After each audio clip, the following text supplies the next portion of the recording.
When people decide to leave Windows behind, they usually imagine freedom, speed, and control. But what they don't expect is confusion. The Linux world is not one operating system, it's hundreds. And for someone coming from Windows, that choice alone can feel overwhelming. So two names often rise to the top as beginner-friendly options: Linux Mint and Zorin OS.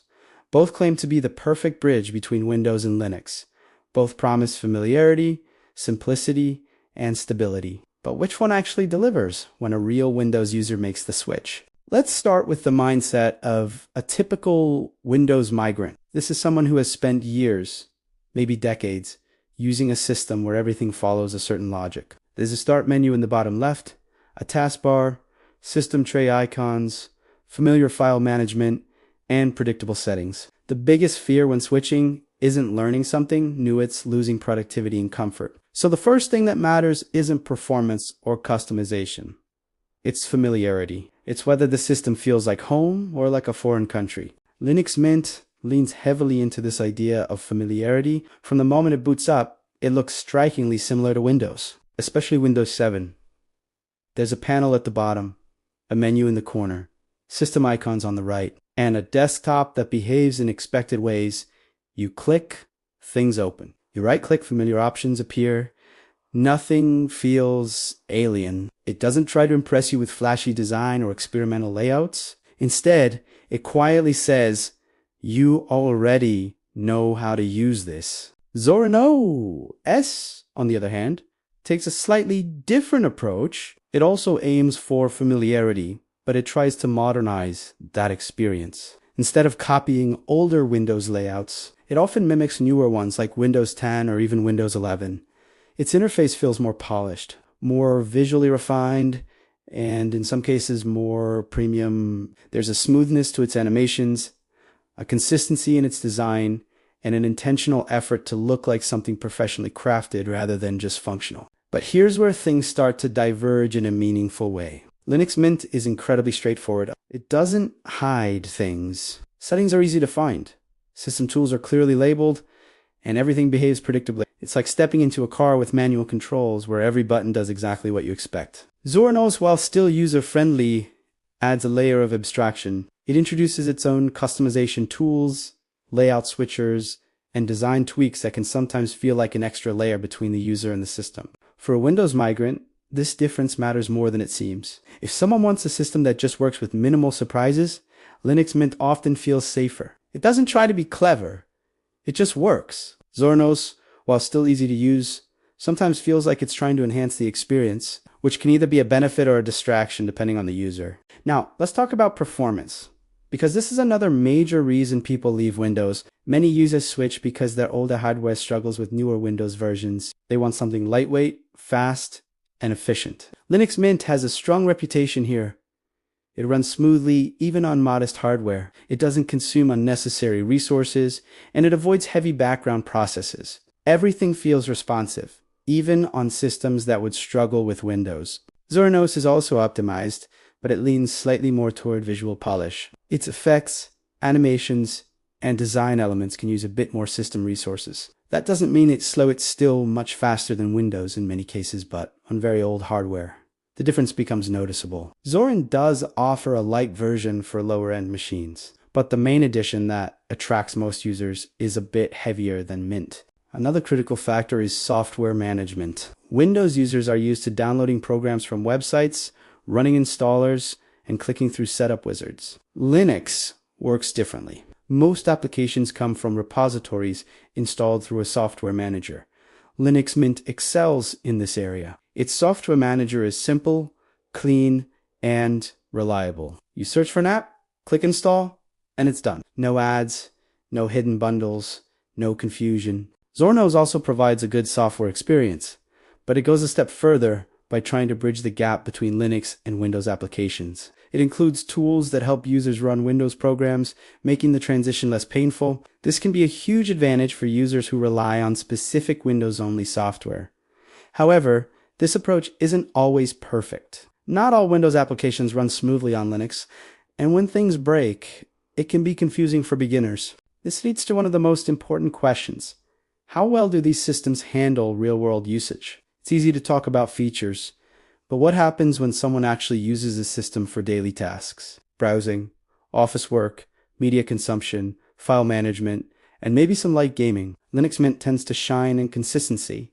It rarely surprises the user. Updates are stable, behavior is predictable, and problems are relatively rare. Zorin OS, while also stable, sometimes introduces complexity through its added features. The layout switcher, for example, allows users to change the entire desktop experience with a few clicks. This sounds great, and it is impressive, but it can also create confusion. A user might accidentally switch layouts and suddenly feel like they're using a completely different system. For beginners, consistency is often more valuable than flexibility. Customization is another area where these two systems differ in philosophy. Linux Mint allows customization, but it doesn't push it aggressively. It provides themes, applets, and extensions, but the default experience is already well. Zorin OS, on the other hand, actively encourages customization. It gives users tools to reshape the interface, change layouts, and experiment with different looks. This can be exciting for users who enjoy tweaking their system, but it can also overwhelm those who just want a stable environment.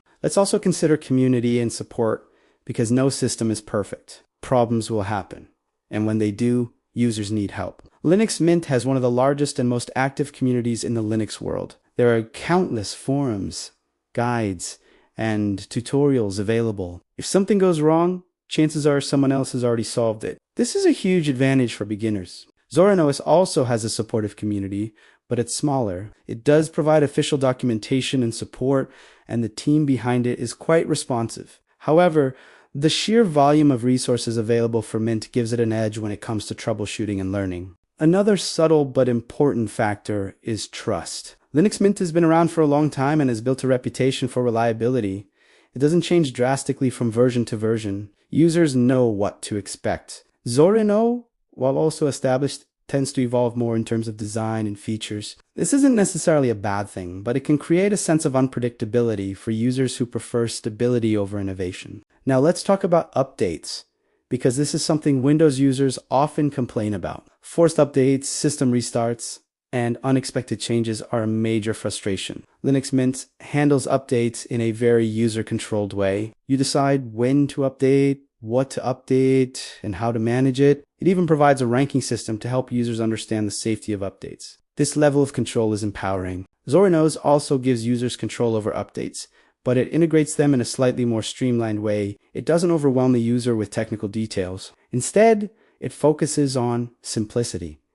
For many users, this is a good thing, but for those who want deeper control, Mint offers more transparency. When it comes to aesthetics, this is where personal preference plays a big role. Zorin OS is undeniably more visually polished out of the box. It looks modern, sleek, and professionally designed. It feels like a product that has been carefully crafted for visual appeal. Linux Mint, while clean and functional, is more conservative.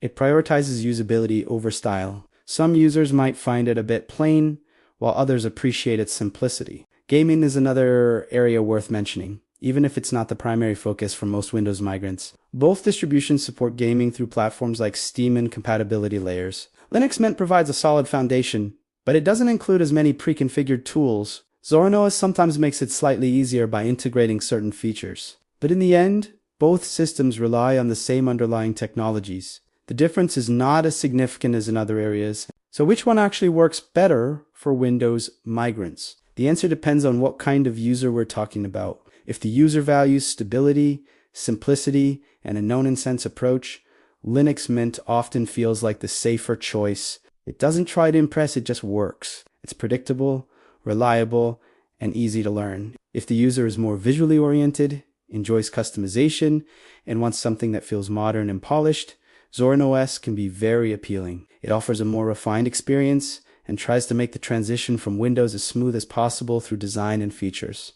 But there's a deeper truth here that often gets overlooked. The best distribution isn't necessarily the one with the most features or the best design. It's the one that gets out of your way. It's the one that lets you focus on your work, your browsing, your creativity, without constantly reminding you that you're using a different system. In that sense, Linux Mint often wins by doing less. It doesn't try to reinvent the experience. It respects what the user already knows and builds on it. Zorin OS, while impressive, sometimes tries a bit too hard to enhance the experience, which can introduce complexity for someone making their very first move away from Windows. That difference can be crucial because at the end of the day, the goal isn't to learn Linux. The goal is to use a computer without frustration. And whichever system achieves that for you is the one that truly works. So the real question isn't which distro is better. It's which one feels invisible. Which one disappears into the background and lets you do what you need to do. For many users, that will be Linux Mint. For others, it will be Zorin OS. But the only way to know for sure is to try them, experience them, and see which one feels less like a transition and more like home.